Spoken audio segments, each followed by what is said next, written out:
Ụtụtụ ọma mmadụ niile.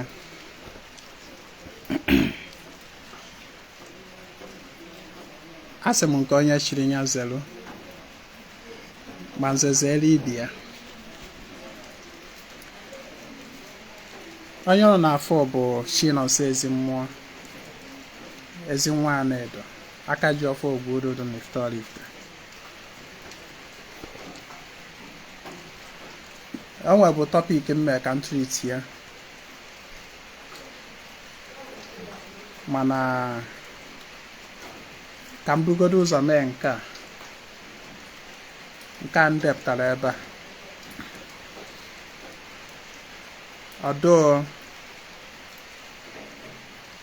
tọpik ya m delu m chọrọ ikwu maka ya. Nkụzie ya nke a obeghozi like ya ọ bụrụ na ọsị gụba ma edemede ndegoro articles ndegoro gbasara this topic ife dị share video mmegolo about it, video teachings mmegolo about it done on my page. To be frank with you, it is not less than 200 times that I have thought about it. Yeah, gbasara how to fish here and all that. Edego me an article. Ewerugo m for Kelafia video kuzikwe in many shades, forms, patterns. Tomorrow someone will still chat me and boss says, how do I feed my sheep? You know, the question will keep on coming. Meanwhile,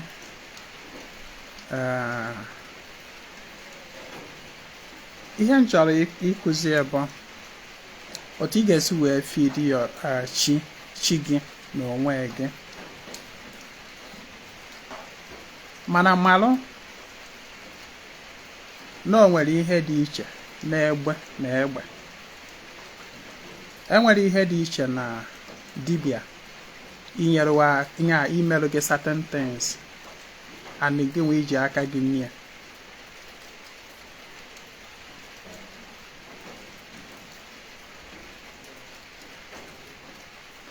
For instance, ọ bụrụ na dibịa lụọ ọrụ gị ọrụ mmụọ, irrespective of which ọrụ mmụọ it is, the dibịa na-eji ọfọ dibịa were alụ dị ọrụ.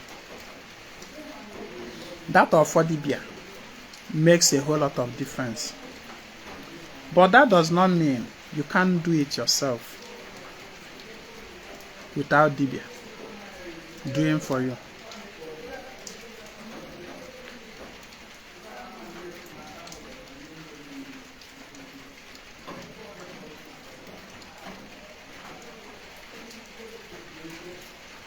Cheta na onye na-afọ bụ Ezinwa Anaedo.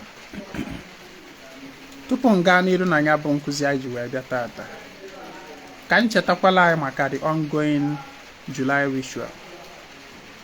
Ya bụ ekpere anyị na-adị emewe n'obi anyị every day, which is renewable every month for those that are participating, to share in our prayers in our obi here and aja na achugas ni yendo ọzọ na ade emewe here for those that are interested. Participation is still ongoing. You can participate anytime. It is something that runs throughout the month. So any day of the month, issues on you want to be part of it, you may chat me in boss for that on WhatsApp.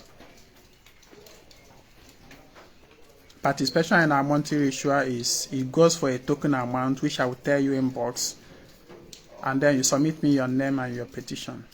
Remember, it's not mandatory, but if you need it, if you feel you want to, then you go ahead.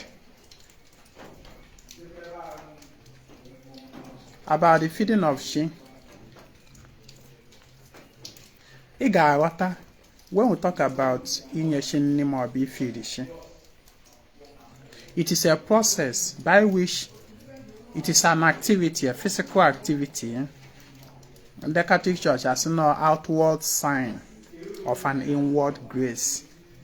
Outward sign of an inward grace. Inye mmụọ nni ma obi inye chi nni, maka na abịa na mmụọ niile so mmadụ, chi bụ the first, the most principal. So abịa na inye chi nni, you are on that, by that physical activity you are carrying on, you are generating a spiritual energy, inner grace or energy. Chi gị ga-eji wele alụrụ gị ọrụ. Dịka nsi wee kwu, aja niile mmadụ na-achụ na mmụọ goes to the person's, or chi onye ahụ na-utilize for the person's own good. So by ifeed chi gị, you are generating energy, and the energy anu abụ our spiritual currency. Ịmara otu anu ya abụ abịa na mmadụ. Ego na iji na akpa will determine how much things you can buy from the market. Ego na iji na akpa will determine how much things you can buy.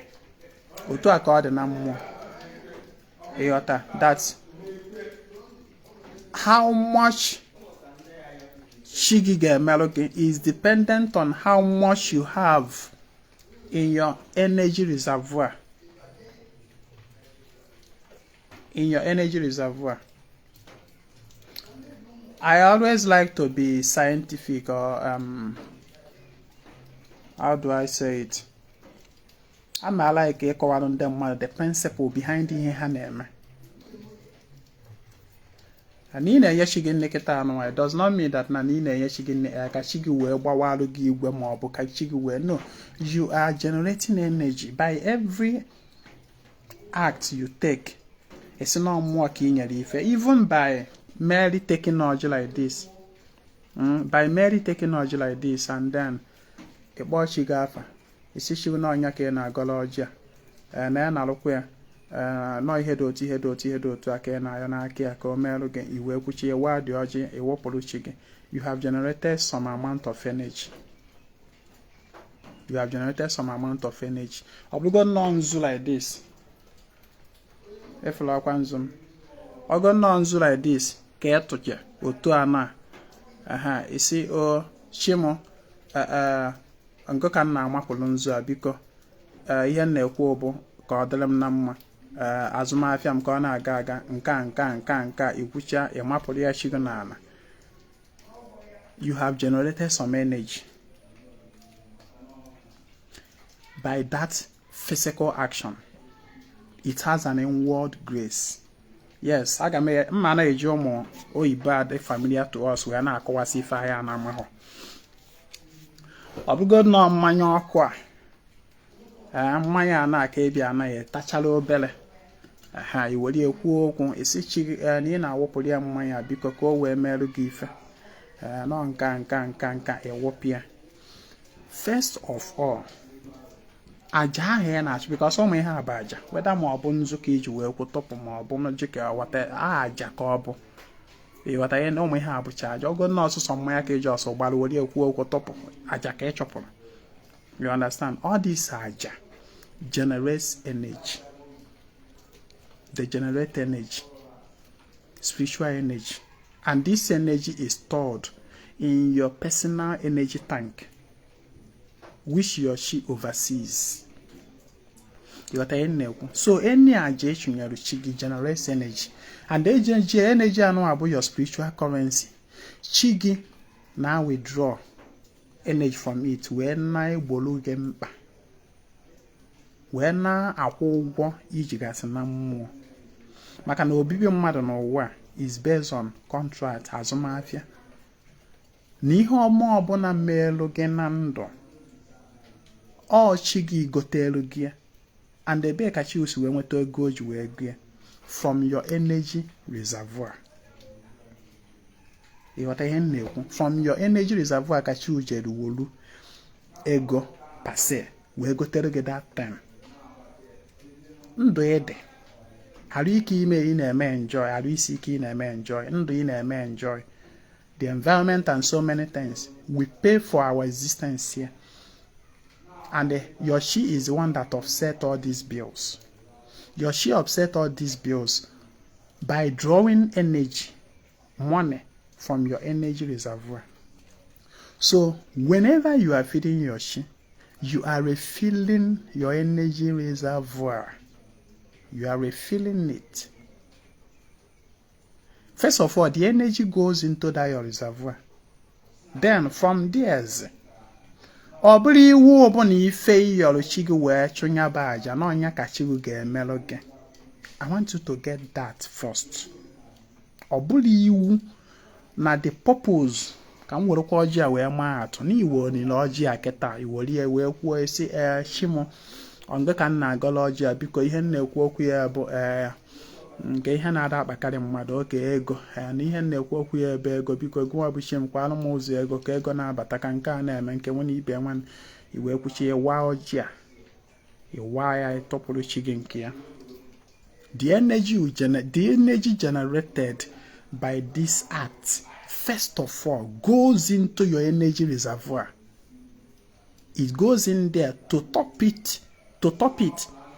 Let's assume that your energy reservoir, imago, your she have so much utilized it that na no but go. Then it got that urge, it tops the energy reservoir. Let's assume now on 20%. You will got that urge here about 30 to 25. You are topping it. First of all, that aja gaga into that reservoir. Then from that reservoir, chige bokwanya wa body overseer, the general overseer of your life. Chige bonyawa ma ihe need. Go on where you may be praying for what you want. But no chige ma ife need. Because there is difference between want and the need. Most times we pray for our want, what we want. We pray for what we desire. Most times you don't even know what you need because you are blinded. Chigiema, the need of your life, of your existence. So that is why every energy, every job goes into, first of all, to the energy reservoir of Chige. Or bazie there, Chige where ne utilize queer. Or ne utilize go now withdraw apart from there when I settle see your need, not just your want. Your want may be money. Your want may be business and she make organ. But your need may be that nana business ya geri sigi kazo go dondoga. Chige bucha punya business or manga. Because you need your life first before the want of money. We can no business geri sigi. Ndoge we go to need something you need. E na agoru chigoji ame na asi anyanye o ka business yin ekwu okwu ya ka ogazie. Mana chige bulu as mmụọ bụ amargo na that business ga-eri isi gị. Ọma chiga amargo na ihe need godru bụ ndụ. Aja ahụ ị chọrọ ya galu to that energy reservoir. Chiga ewerugodi ya wee buchapụ that thing guy end your life. That business chiga ebuchapụ ya ọkụ ọgwụgwọ. Ibido complain ba. Inye charo chiga nne business kusa. Yes. It does not mean that ninye chiga aga. Your she knows your need. If ngwa mabu your want. You are ihe nnekwu. Any day me instate ihe anwa clearly. Ka ịghọta. What? Because I put now when you understand the principle behind what you do. Upegi ghọta every aspect of that particular thing you are doing. And also your expectations. It's not just about doing no to a case here. It's your to a name without understanding why. Then another thing, Papa. Ezinwa Abiam here can kuziere again just docotons were deputa how to feed your she. And I expect na video and one the view Ghana running hundreds at least, but I'm just seeing 23 people here viewing. And people will still come to him, boss, saying, how do I feed my sheep? And you know, my ass on your blue problem. Meanwhile, let me just continue. I am here to teach you how to feed your sheep based on otunde banyi siemie. That is another thing you should understand. Based on otunde banyi siemie. Omenala niile abụla ofu. Omenala niile abụghị ofu n'ala Igbo. Ma e bụrụzikwa outside ala Igbo. Onye ka nji agwa ọnụ. You may learn from diversities of knowledge on social media, but when it comes to certain practices, do it according to the way of your people. Na m na-ekuziri gị otu esi enye chi nri does not mean na m na-ekuziri gị otu ndị be unu si eme ya. Ndị be unu nwere ike nwee variations here and there about the same practice. Onye mere nji agwa ọnụ certain things that you knowledge that you seek, reach home, gaa n'ụlọ, gaa nweta the undiluted according to otu ndị be unu si eme ya. But when you keep on pressing that Ezinwa kuzielu m ya, Ezinwa gba m ya, then I don't have any other choice than to tell you otu ndị be anyị si eme ya, not otu ndị be unu si eme ya, maka na abụrụ m onye be unu. Kama ihe nọzide ya bụ nkuzizielu gị otu ndị be anyị si eme ya. It is just like pointing someone somewhere. Ngwa amazi otu ị ga-esi wee walk the path.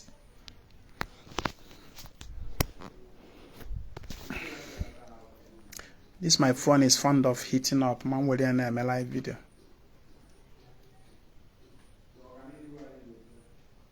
So you should take note of that. You should take note of that. Based on otu ndebe anyị si eme omenye shinni and otu Ezinwa Anaedo si eme. Mmekuziri go otu si eme all through from A to Z. Mane mago, despite not the same pattern si eme ka na-ekuziri gị. Nwanne, nge nwajiri aka gị mee ya. It is not the same thing as when I do it for you by myself. Do you understand? But that does not mean you can't do it yourself.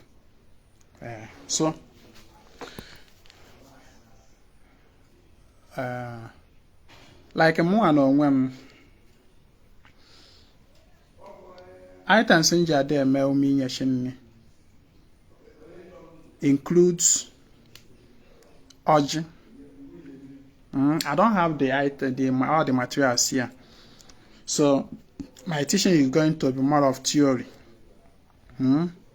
Ọjị Igbo. Ọjị Igbo.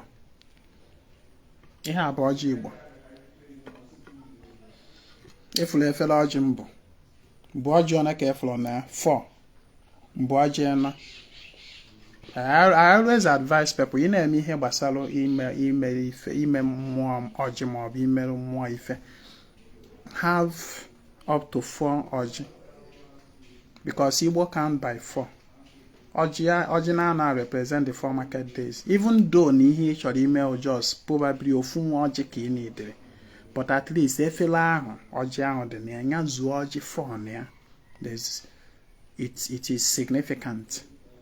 So ọjị nzu na edo. Ife ihe na-afụ ebe ihe anụwa bụ nzu. Egbere m ya egbe. Nke anụwa bụ edo. For ya cheka ka wedo kwa for ya edo. Ka kwa ihe ọzọkwa. Then mmanya ọkụ.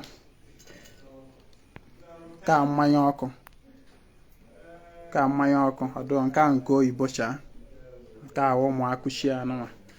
Imported Mana most times ihe na-use carry bụ local dry gin recipe from ngwa. Nya ka na-use carry. Ihe nji wee ọnụ otu aka mkpọrọ nke somebody je wee bịa be m. Mmadụ ji ife wee bịa be ya si mba.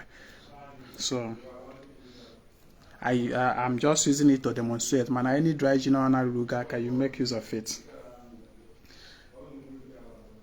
so ụzọ ife one ka m kpọgoro kịta agbana m ọjị nzu na edo na mmanya ọkụ ụzọ ife na ugo the basic Igbo ji eje na mmụọ nkwụ ọkụ ọjị nzu edo and then another thing I use for inye chi nni bụ akwa egg o nwere nke ọ na-alụ. Then another item bụkwa uriom adụla ebe a now. Uriom, that is nwa sịsị chick ọnya bụ uriom. Ọkụkọ azụrụ ọfụ nya bụ uriom. I use native. Even akwa anụ akpa efuru ngosiri ọnụ bụ native. Akwa ọkụ Igbo ka ọ bụ. I use chick native one. Mana nke ọ na-alụ ugo aka use.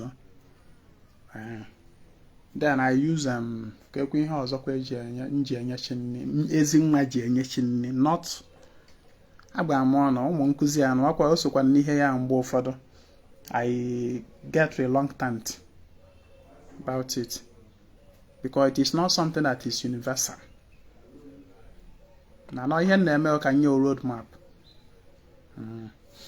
Then another thing I use bụ ọkụkọ,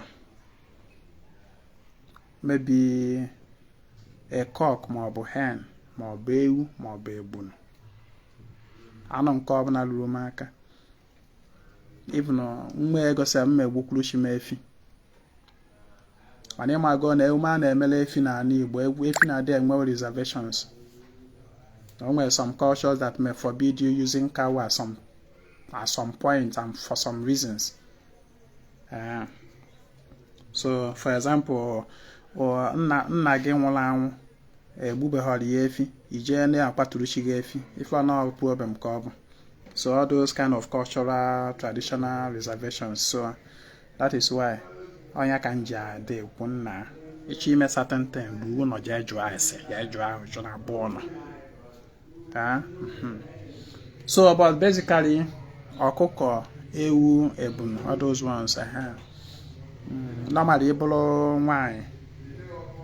nwanyị ihe enyechi gị nne iwelu nnekwu ọkụkọ nnekwu mother hen nnekwu ọkụkọ mother hen maọbụ iwelu nne ewu for nwanyị for ndị na-ada ajụ what of nwanyị ọ bụ na nwoke lọrọ ụwa ụmụ nka nkarọba iche akụkọ a adịm akọ ya Ezinwa abịakwaghị ịkọwara gị about chi na onye ụwa. So ụmụ nka ka mkpọrọ ya nka akụkọ nkọ ya dịka nkọrọ ya mkpọrọ ya what of ọnụ nwaanyị nwoke lọrọ ụwa adịm akọ dịka akụkọ ahụ. The physical person na-afụ anya ka mma maka ya kere ife bụ ịbụ nwoke ka ịbụ nwaanyị ọsị m na ịbụ nwaanyị mgba welu nne ewu wee meruchi gị ife ma welu nnekwu ọkụkọ wee meruchi gị ife kịọ ya ide. Then eburu nwoke oke ọkpa maọbụ mkpi maọbụ ebunu merie chu. Then ji ya adị ya ji ọgọdọ ofu mba ji maọbụ ịbụa maọbụ ịnọ maọbụ ịsatọ kekwe ihe ọzọ. Then ogris, but that one is optional. Akwụkwọ ogris maọbụ osisi ogris. It's either akwụkwọ ya maọbụ osisi ya.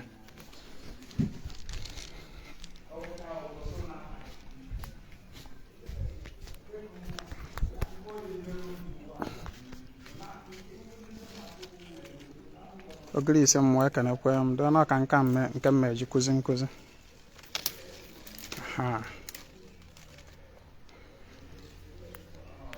And then akwụkwọ ya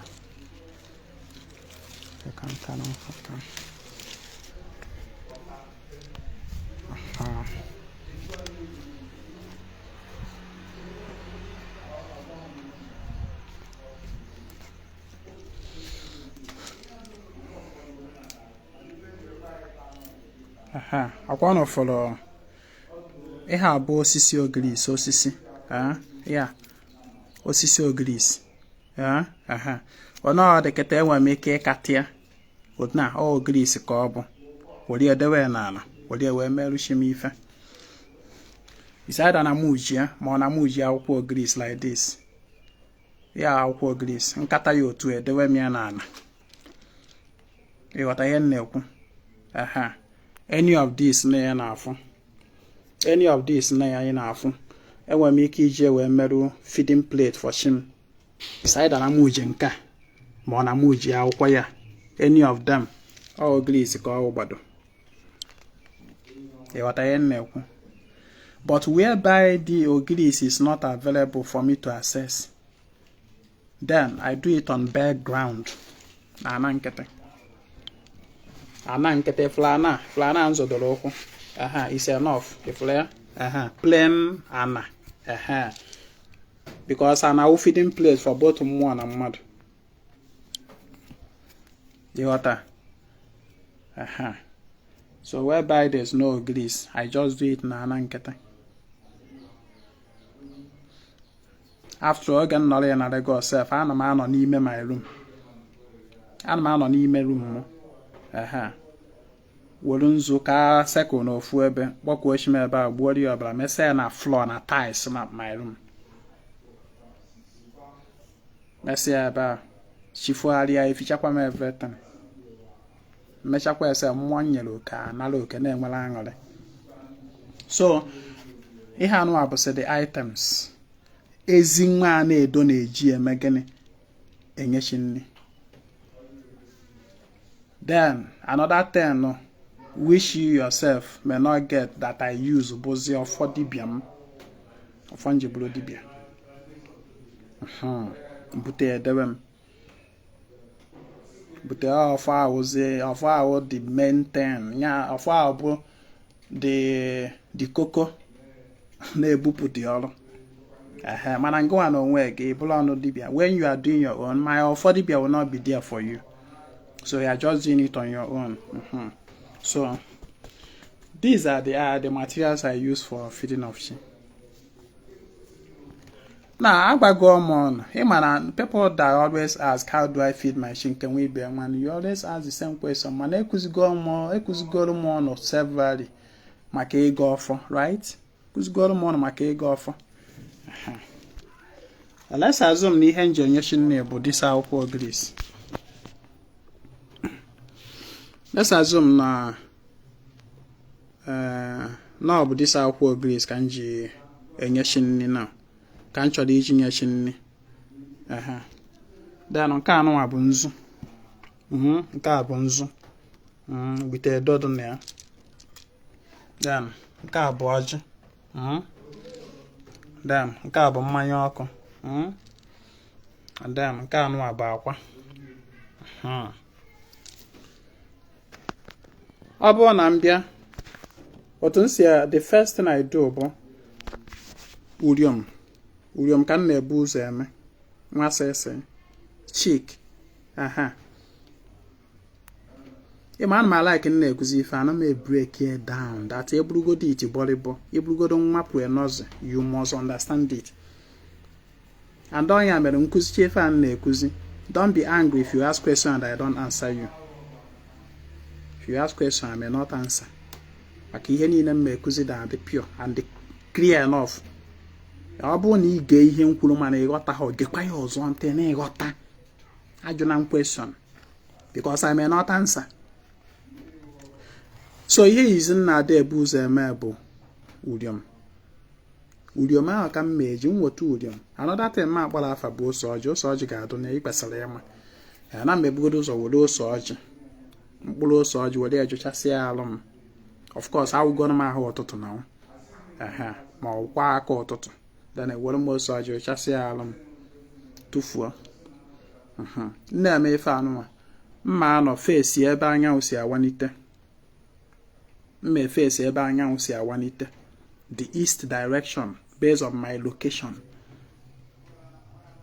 You got a kwuru? So mbulu ocha anọrọ ma na otu ansi nọrọ. We face here the east direction ebe anyanwụ si awanite. Ewere m uriom. eme omi yeshigin. If possible for you to stay ebe anyanwụ ga na-acha gị direct, that mgbe anyanwụ na-acha best. Ịghọta maybe ụtụtụ ebe 8 9 10 11 12 1 2 before anyanwụ bidozie ya gbadawa. Gba anyanwụ ka kwụ n'elu, preferably in the morning. Ebe 8 9 10 11 12 gba anyanwụ ka na like otu o si acha kịta, because anyanwụ so na one of the messengers that disseminate information. And also your ritual will align with the energy of the sun to generate more energy for your energy reservoir. To generate energy that you use. Now, udium can nebu them, Mbiam wonited udium. A word more surge, Jochasia to four.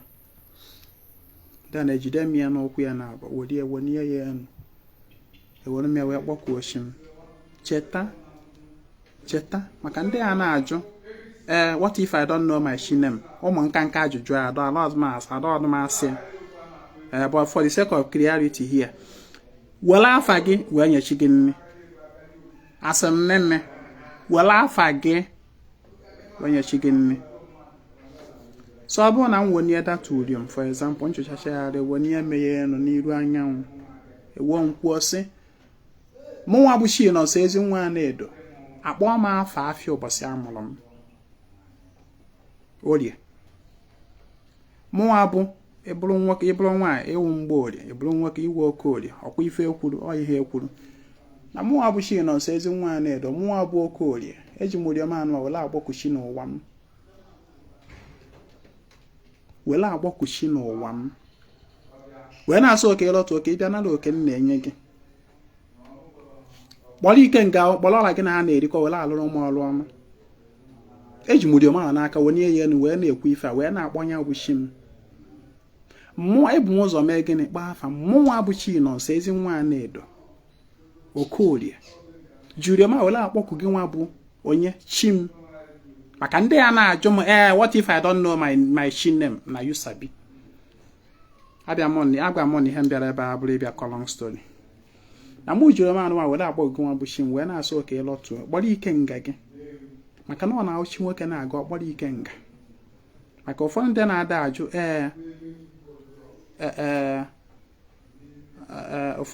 confusion a na-ada egboju n'isi ya ihe afọ mmadụ ọ sị gị na-enyere ike nga ya nni ụnya bịazie tata wee chi inyechi ya nni echi niile ya enyezi onye uwe nni.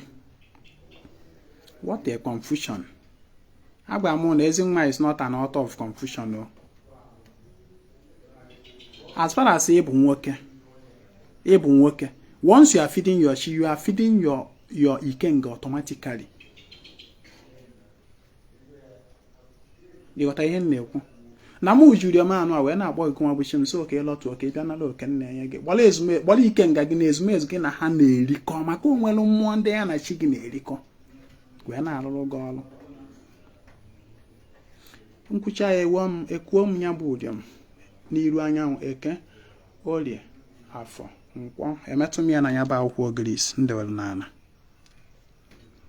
isaida na musi otu a wee mee ma ọ bụ nkue the first one eke edewe m ya emetụ m ya na the Greece ekwuo m ya ọzọ n'olie n'afọ na nkwọ ahịa na-anọ banana Igbo ka m na-emetụ ya na the Greece ndewel nana ma ọ bụ na adị ana nkete ebe m na-eme ya upon a mechaya.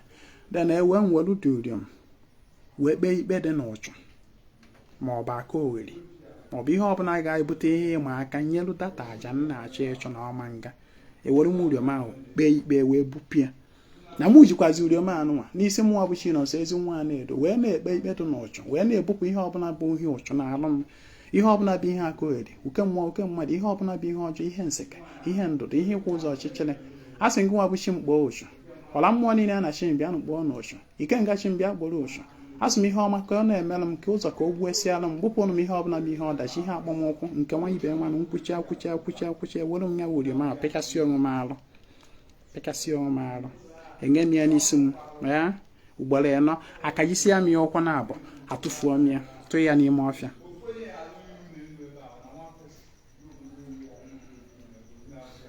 Are you understand? If this aspect now, this aspect of food, it is very, very important. Bloody bianina na eme uminye shini na medicine ngbalagena. Very, it is a way of ihe ọbụla bụ abụ ihe asị na no ihe nọchiri ụzọ. By this ritual with Udium ibupụna. Ọ bụrụ na ihe dịka n'ije n'afa so akori sokwa akori ga na asị na nwanne by this practice of this Udium ikpogo onwe gị ụchụ na aka oweri. Idugolo onwe gị ọrụ aka oweri. With this Udium.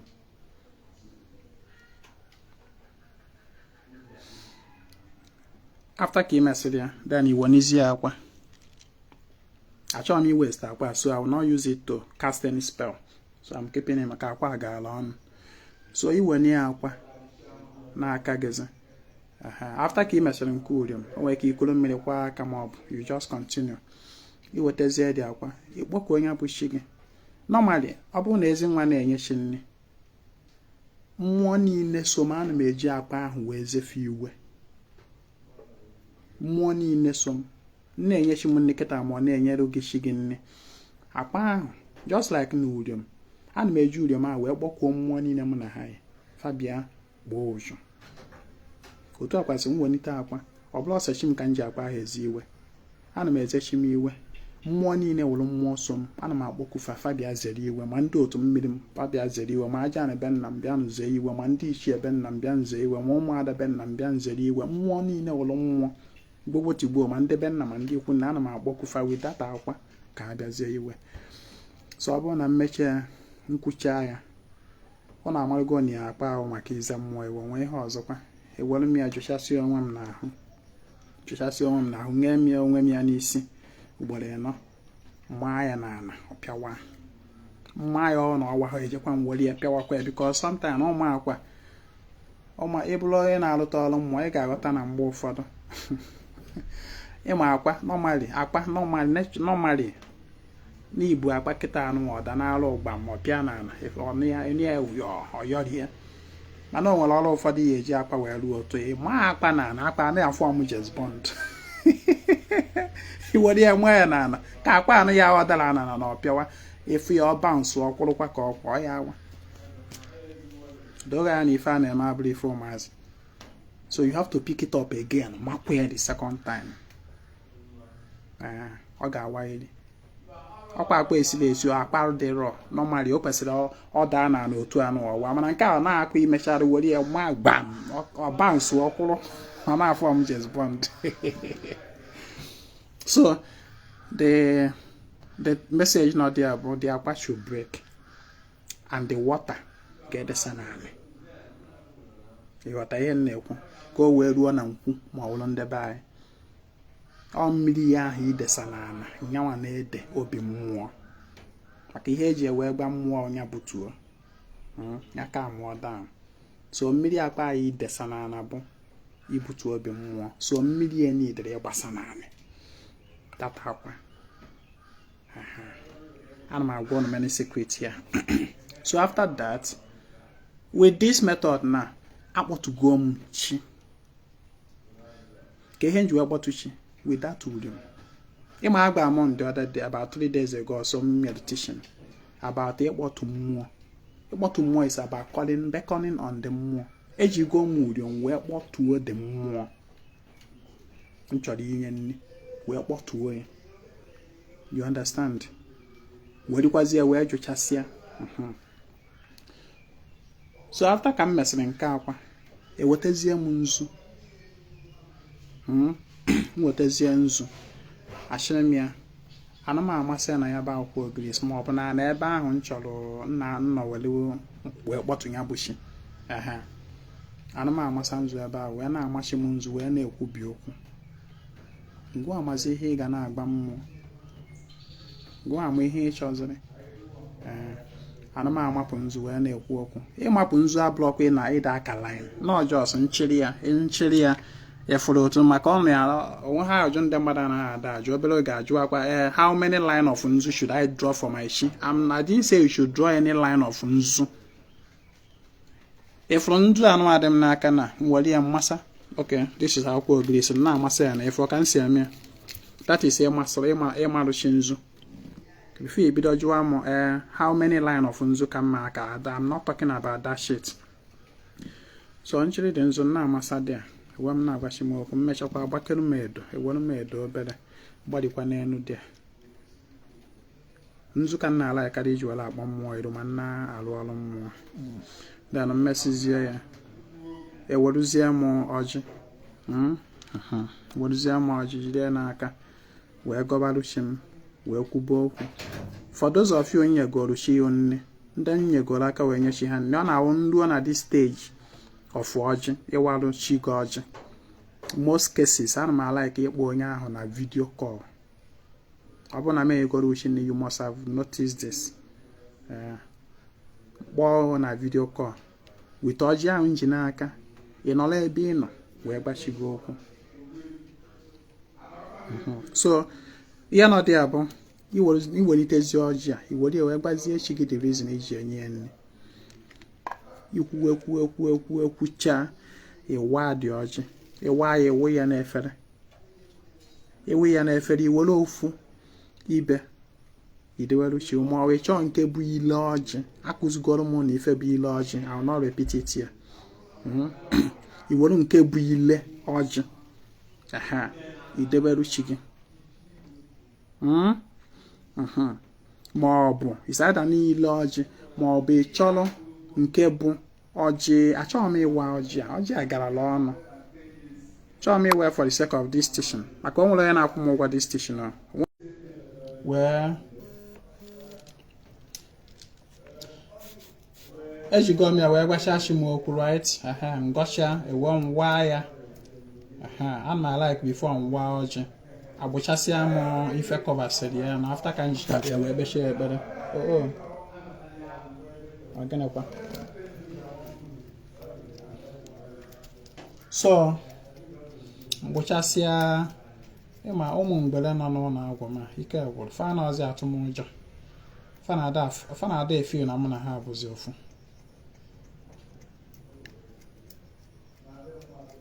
So mkpochacha ya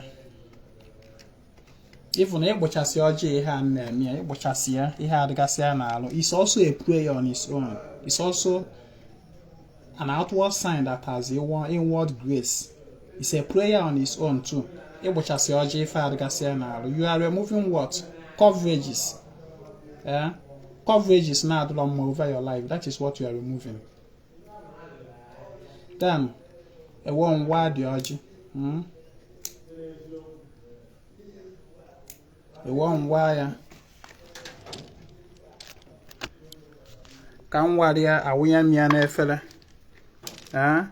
efere ka m wụnyerie. Most of you na dey emewe that mistake awa ọjị wụọ ajụba kedu ife ọjị na-ekwu nke nwe ibe nwenụ ịwa ha ọjị a for the purpose of ịgba afa. Ịghọta ihe na-agba gị you did not break this ọjị for the purpose of iji wee jụ ese ma ọ bụ ịgba afa.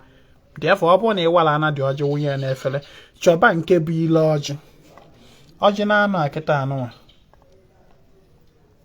ọjị na-anọ kedu nke bụ ile ọjị na fa. Which one has the ile ọjị? This is the one that has the ile ọjị. Ifuru ile ọjị ya ifuru ya ihe a na-adụ n'isi ihe adụ n'isi ya ifuru na ọ kacha bụ ibu na nke ada ma other ones nke a bụ the ile ọjị. This one now this is the ile ọjị.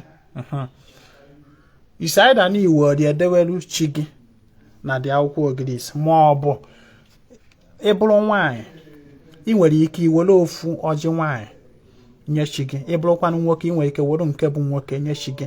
Like abịa na ọjị a nwere kịta ọjị a gbara ịnọ ịnọ anụnwa ọjị gbara ịnọ na-ada abụ ịbụọ na-abụ nwoke ịbụọ na-abụ nwaanyị. Like ịbụọ na-aba na bụ nwaanyị nke a na nke a bụrụ nwoke. Ihe mere ọjị a nwaanyị bụ ọ bụrụ na ị na-anya ọ bụrụ na ị na-ọjị anya ị ga-afụ n'ụzọ ọdụ ya ebe a o sere ogologo bido n'isi ya wee gbadata saịdị ya wee bịa ebe a wee basaa ịfụrụ ya ebe a na ịfụrụ ka o si wee basa dịka o kewara ịbụa mana nke a now this one ịfụrụ ya o sere ogologo from isi ya wee ruo n'ọdụ onweghọ mbasa onwere onweghọ nkewa onwere this is ọjị nwoke ihe a bụ ọjị nwoke nke anụnwa bụ ọjị nwaanyị ịfụrụ ya ọ dị iche na nke a bụ ọjị nwaanyị so ị bụrụ nwaanyị na-enye chi gị nri ị nwere ike iwere ofu ọjị nwaanyị ideberu chi gị ị bụrụkwanụ nwoke iwere ofu ọjị nwoke ideberu chi gị ma ọ bụ na iworu nke bụ ile ọjị irrespective of whether ma ọ bụ nwoke ma ọ bụ nwaanyị iwere nke ahụ deweru chi gị. I hope I have made myself clear.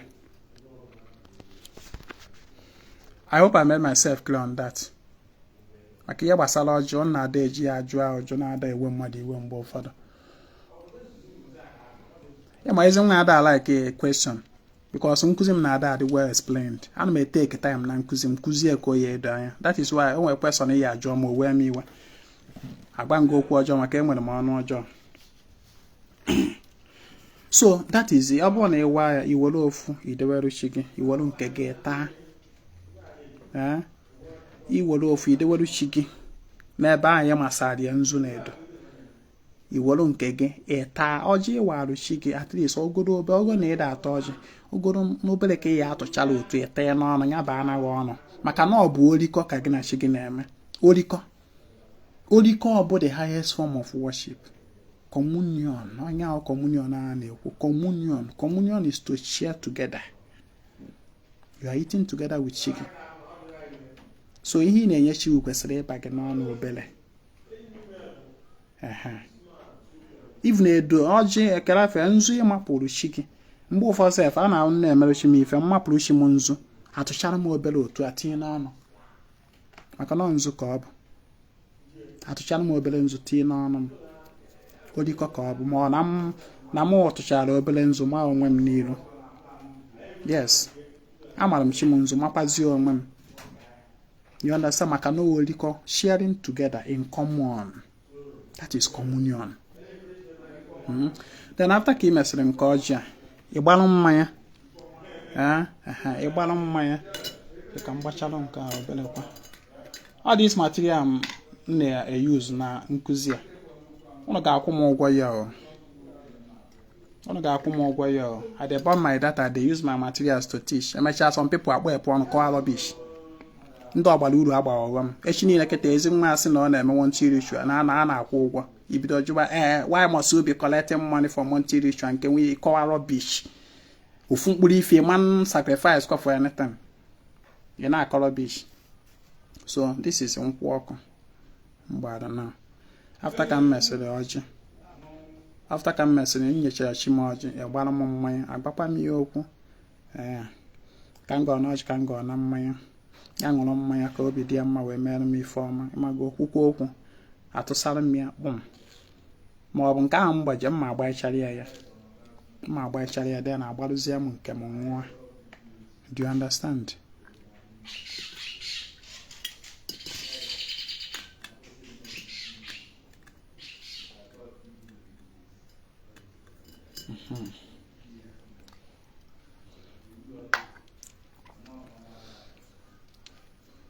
For this aspect mmere na emego nzu edo ọjị mmanya how the pure ordinary by excellence. Nwanne feeding of your chi can even stop at this level ma ọ bụ na ị nweghọzi ego imezi other things. Feeding of your chi can even stop at this level. Ịghọtakwara ihe nkwa agba amụ that na even ọjị na-agọrụ chi gị kwa ụtụtụ ọbụla you are feeding your chi. Ịma na m agwa ọnụ maka ịga ọfụ ụtụtụ ịga ọfụ onye ọ na-eme practice it yourself ịga ọfụ ụtụtụ with ọjị ma ọ bụ nzu ma ọ bụ edo ma ọ bụ mmanya ma ọ bụ even mmiri. By such practices ị na-efeed chi gị. Ịghọta ihe m kwuru? You are feeding your chi. enwere m ike pụta ụtụtụ otu a na just were ofu mbụ ọjị ụtọ rie ego ọrụ chi m na ya ata dị ọjị. I fed my shi. So we are still continuing. When after I've done this mmanya aspect, then ewe bazie n'ife ọbala. Ịma form mmanya abago na liquid part of it. Solid part of it kwụsịrị n'ọjị. A na-feed shi with solid and liquid. Solid bụ all those nzu, edo, ọjị. That is solid. Then from mmanya abazie na liquid. Imegolu ọjị mmụọ mmanya. Then we bazie na ọbala. Ọbala akwụkwọ liquid. We bazie ọzie na ọkụkọ ka ego olulu gota. Iwolu ọkụkọ. Nama ihe egotego ni edebe. Ọ bụrụ na ewu, ọ bụrụ na ebunu. Ka ọ wụnazi. Iwetezie ya. Kama ọ na ụkwụ anọ ka igburu chi gị like ewu ma ọ wee ebunu. Ị ga-akawa arụ fụ na ụkwụ abụọ dị ya ka wee balance ya. That is igboru chi gị ebunu ma ọ bụ ewu. Ịkaba arụ igbucha dị anụ. Igbuo ofu ọkụkọ wee balance ya. A na-akpọ ndị be ya na-akpọ ya salụ mmụọ mma ma ọ bụ na ya aka ikenga. Ịghọta. So iwetezie dị ọkụkọ ị chọrọ igburu ya. Iburugodozi iwelu dị ọkụkọ ijide ya n'ụkwụ na-abịa were ose ọjị jụchasịa dị ọkụkọ jụchasịa etufuo ofu mkpụrụ ose ọjị si n'ọfụ. Then iwuru dị ọkụkọ iwerukwa wee gbachighị okwu. Normally otu nsi ede eme nwere dị ọkụkọ ewenye ya n'iru anyanwụ were wee kpọkụkwachi m gbakwachi m okwu. Ịghọta na onye wa echemi ya n'iru anyanwụ ka ọfụkwa ya akpọrọ ya anyanwụ anya mmụọ niile ji afụ ụzọ. Anyanwụ anya okike. I will let the light of the sun fall on it. Gosi echim ya na-ekwu ya. Even ihe ndị a niile nji enye echim n'ise anyone nwete before mburu ụzọ before nye echim ana m eburu ụzọ gosi ya anyanwụ. Gosi that is why nji na agwa on if you can. Ọ bụrụ na ya anọwu n'ebe ị ga-anọ na-enwe direct access to the sun were eme ife ọ ga-amagbu onwe ya. If not, you can do it anywhere. Bịadege convenient. Ịghọta ekwuru m ihe maka ndị what if. Adịkwa m asa ahụ ji what if here. So nwere dị ọkụ kwuchi okwu. Then ewotuo m ya. Jide ya ọfụma otu esi egbu ọkụ. Gbuo ya bee mmanụ ọnụ. Mesasị ọbala edi ya. Mana ọjị a mana nzu ma edo a ihe niile a nọ dị ya mesasị m dị ọbala ọkụ atọpụ m dị ọkụ. Then after that ewere m ọkụ machasịa ya were ji sie ya. Normally ndị be anyị anaghị eji mmanụ were esi nri mmụọ. So m esie without mmanụ. Ya mana ogiri ya adị ya. Ose ya adị ya. Nnu ya adị ya. Oziza ya adị ya. Ụtazi. Tilapia. I nwere ike itinye ihe ndị ọzọ. Mana Ezinwa anaghị etinye magi. Ọ ma etinye ihe ọ na sachet. Ya ọ na-akụchiri akụchi. Adụm eji esi nri mmụọ. So mana mmanụ ama ndị a nsicha ya. Ekupụta m obi ya na umeju ya na eko ya. Ọ bụrụ na ị mara ife obi ọkọ jeje chọọ onye ekuziri gị nke ahụ. So nkupụtasị ihe ndị a tinye m ofu ibe ji ka m ejiji wee sie. Tinye m ofu ibe ji. Eburu m ya bịa that is nsicha dị nni họtụo ya nni eghego ha họtụgo m ya ewe nkupụtasị ihe ndị a mkpọrọ afa tinye n'efere buruzie m ya jee that place nọ wee merụ mmụọ. Obi ya nweta ya asị m shim na-esighekwa na tata ka m siri ite ya na arụkwali ya na mụ na ya na-erikọ tata na agụụ ama ngozi ya ọzọ na agụụ ama ngụkwa m nwa just gbasịachigo okwu otu ya esi ọ bụrụ iwu na iyi ekwu ezarịrị ife Ezinwa kwuru. Chat your own part. So m welite obi ya atabiri m obere edewere m chim. M welitekwa eku ya ntabiri obere edewere m chim. Welitekwa m umeju ya deliver ntabirikwa obere edewere m chim. Ewelite m ji ntabrikwa obere edewere m chi m orikọ communion ihe ahụ the highest form of paying homage and offering to mmụọ communion ọta ya na-ekwu so dewesiara ya ebe a m gbusara ọbara. After that oriri ada onye ọbụla ekesasị oriri onye ọbụla eribezikwa oriri. Ọ bụ na o nwere biya m butere dewe ma ọ bụ mmanya dịka ọ dị m nwere ofu ọnụnụ akpọpụ m ya bịa ebe a m mere chi m ife tụọrịa nke then onye ọ na-aṅụwazikwa ṅụọ m nke m mmechaa enyekwana m chi m nri o egbuonara m chi m na esienara m ya ite mụ na chi m erikọ ọna. This is it. Onwe ihe dị difficult nọ here. Onwe ihe dị difficult nọ here. So that is it. Onwe ihe m ekwulọ m kwesịrị ekwu onwe ha.